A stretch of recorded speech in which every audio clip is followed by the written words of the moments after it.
सुभद्रा योजना को लेकिन आसला बहुत बड़ अपडेट। तो सुभद्रा योजना जदि यही कम न करेंगे तेज आपण सुभद्रा योजना टंकाटे भी मिलनी।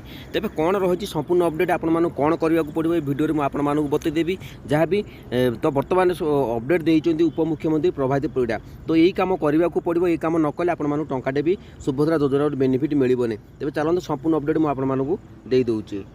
देखा उपमुख्यमंत्री कहले किए पाइबेनी सुभद्रा टंका, गछ न लगाइले सुभद्रा टंका मना। तेबे संपूर्ण अपडेट मुझे आपको पढ़ी शुणी दूँ जोटा कि आपण मैंने निहाती जाना दरकार।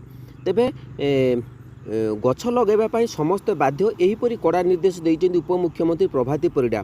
प्रधानमंत्री नरेंद्र मोदी कहते जड़े जड़े महिला माँ ना गोटे लेखाएं गछ लगाइवाई उपमुख्यमंत्री प्रभाती परिड़ा निजे गछ लगाइवा सह मिशन शक्ति महिला को निर्देश देवा सह राज्य में अन्यून 250 कोटी गछ लगेवाई समस्त परामर्श देते। तो यही अवसर में उपमुख्यमंत्री परिड़ा कहते राज्य में सबू महिला गछ लगाइले मिलिबो सुभद्रा टंका। सरकार 100 दिनिया योजना यह रही। तो अन्य पक्षे सबू महिला माने गछ लगाइबा बाध्य बोली से कहते। तो निश्चित भाव में तेबे 7 दिन भितर 250 कोटी जो एसएचजी महिला माने निश्चित भाव में गछ लगाइबा बाध्य।